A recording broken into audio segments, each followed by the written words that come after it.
बहुत पुरानी बात है।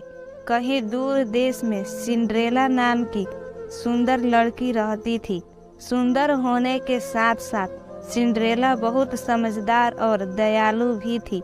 सिंड्रेला की माँ बचपन में ही गुजर गई थी। माँ के गुजरने के बाद सिंड्रेला के पिता ने दूसरी शादी कर ली थी। अब वह अपने पिता, सौतेली माँ और 2 सौतेली बहनों के साथ रहा करती थी। सौतेली माँ और बहनों को सिंड्रेला बिल्कुल पसंद नहीं थी। उसकी सुंदरता और समझदारी से वे तीनों हमेशा जलती थी, क्योंकि उसकी सुंदरता और समझदारी से वे तीनों हमेशा जलती थी क्योंकि उसकी दोनों सौतेली बहनें के पास ना अच्छी शक्ल थी और ना ही अकल। एक दिन की बात है, सिंड्रेला के पिता को किसी काम के लिए बाहर जाना पड़ा। पीछे से सौतेली माँ ने सिंड्रेला के साथ बुरा बर्ताव करना शुरू कर दिया।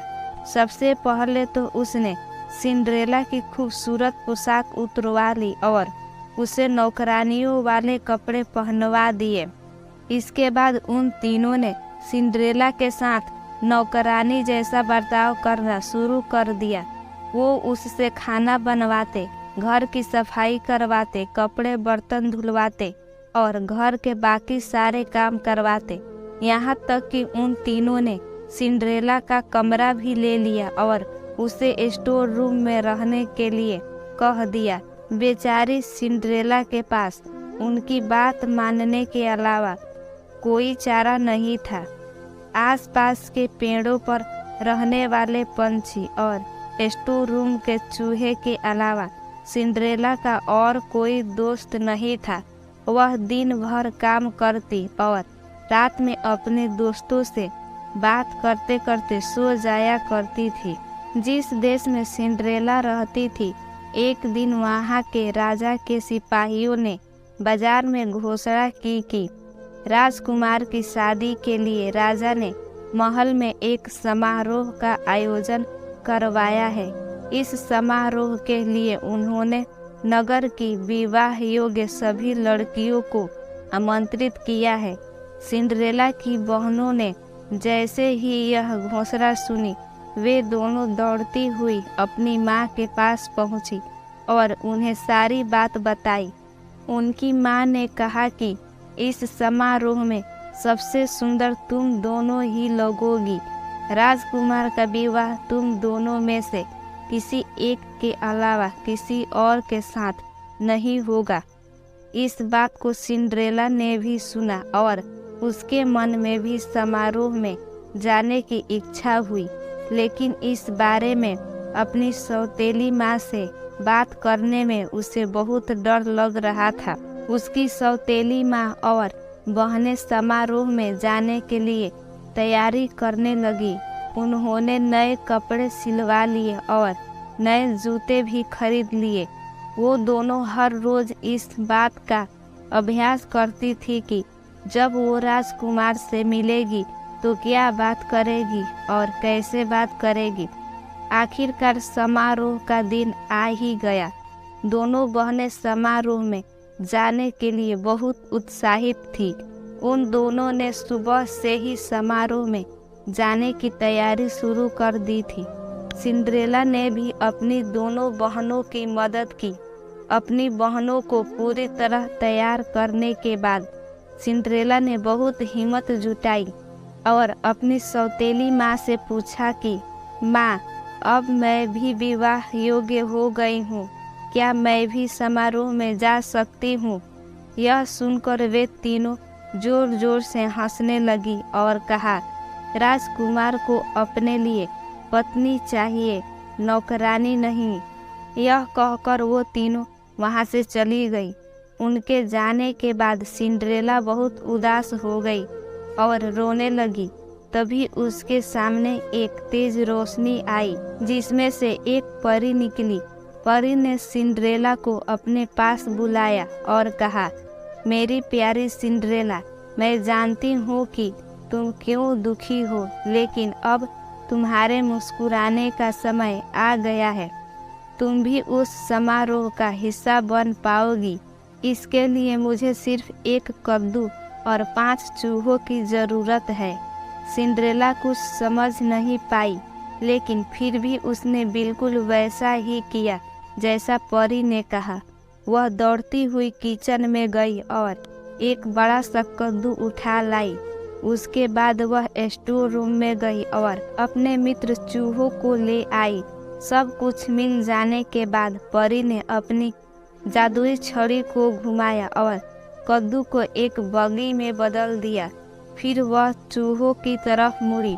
उसने 4 चूहों को खूबसूरत सफ़ेद घोड़ों और एक चूहे को बग्गी चलाने वाला बना दिया। यह सब देखकर सिंड्रेला को अपनी आंखों पर विश्वास नहीं हुआ। इससे पहले कि वह कुछ पूछ पाती, परी ने अपनी छड़ी घुमाई और सिंड्रेला को एक खूबसूरत राजकुमारी की तरह सजा दिया। उसके शरीर पर एक बहुत सुंदर गाउन था और पैरों में चमचमाते जूते। वह समारोह में जाने के लिए पूरी तरह तैयार थी और इस खुशी से वह फूली नहीं समाई। परी ने सिंड्रेला से कहा, अब तुम समारोह में जाने के लिए पूरी तरह तैयार हो, लेकिन ध्यान रखना रात को 12 बजे से पहले तुम्हें घर पहुंचना होगा, क्योंकि 12 बजे के बाद जादू का असर खत्म हो जाएगा और तुम अपने असली रूप में आ जाओगी। सिंड्रेला ने परी को धन्यवाद कहा और बगी में बैठकर महल की ओर निकल पड़ी। जैसे ही सिंड्रेला महल पहुंची, सबकी नज़र उस पर आ टिकी। उसकी सौतेली माँ और बहनें भी वही थी, लेकिन वह इतनी खूबसूरत लग रही थी कि वे तीनों भी उसे पहचान नहीं पाए। तभी सिंड्रेला ने देखा कि राजकुमार सीढ़ियों से उतरते हुए नीचे आ रहे हैं। सब लोग उनकी तरफ देखने लगे। जैसे ही राजकुमार की नज़र सिंड्रेला पर पड़ी, वे उसे देखते ही रह गए। समारोह में मौजूद सभी राजकुमारियों के पास न जाकर राजकुमार सीधे सिंड्रेला के पास आए और अपना हाथ उसकी ओर बढ़ाते हुए कहा कि राजकुमारी, क्या आप मेरे साथ डांस करना पसंद करेगी? सिंड्रेला ने शर्माते हुए अपना हाथ राजकुमार के हाथ में दे दिया और दोनों डांस करने लगे। सिंड्रेला राजकुमार के साथ डांस करते करते इतना खो गई कि उसे समय का ध्यान ही नहीं रहा। तभी अचानक उसकी नज़र दीवार पर लगी घड़ी पर गई। 12 बजने वाले थे और सिंड्रेला को परी की बात याद आ गई। परी की चेतावनी याद आते ही वह घबरा गई और राजकुमार को वहीं छोड़कर भाग गई। सिंड्रेला को इस तरह अचानक भागता देख राजकुमार उसके पीछे पीछे दौड़े। हड़बड़ी में दौड़ने की वजह से सिंड्रेला का एक जूता निकल गया और महल के बाग में ही छूट गया। वह फटाफट अपनी बगी में बैठी और घर को लौट गई। जब उसे ढूंढते हुए राजकुमार बाहर आए तो उन्हें बाग में सिंड्रेला का जूता मिला। यह देखकर राजकुमार दुखी हो गए और सोचा कि वह सिंड्रेला को ढूंढ कर ही रहेंगे। अगले दिन राजकुमार ने अपने सिपाहियों को बुलाया और उन्हें जूता थमाते हुए कहा कि शहर के हर घर में जाओ और समारोह में आई हर लड़की को यह जूता पहना कर देखो। जिसके भी पैर में यह जूता आ जाए उसे यहाँ ले आओ। सिपाहियों ने बिल्कुल ऐसा ही किया। वे शहर के हर घर में गए और समारोह में आई हर लड़की को जूता पहना कर देखा। किसी को जूता छोटा पड़ रहा था और किसी को बड़ा। सारा शहर घूमने के बाद आखिर में सिपाही सिंड्रेला के घर पहुँचे।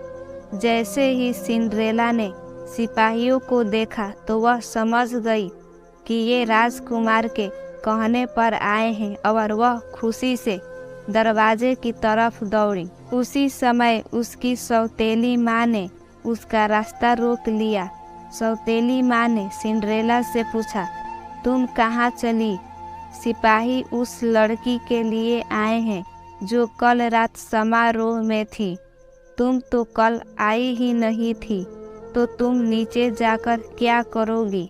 ऐसा कहकर उन्होंने सिंड्रेला को स्टोर रूम में बंद कर दिया और चाबी अपनी जेब में रख ली। जब सिपाही जूता लेकर घर में आए तो उसकी दोनों बहनों ने उस जूते को पहनने की कोशिश की, लेकिन वो दोनों नाकाम रही। वही निराश होकर सिंड्रेला रोने लगी।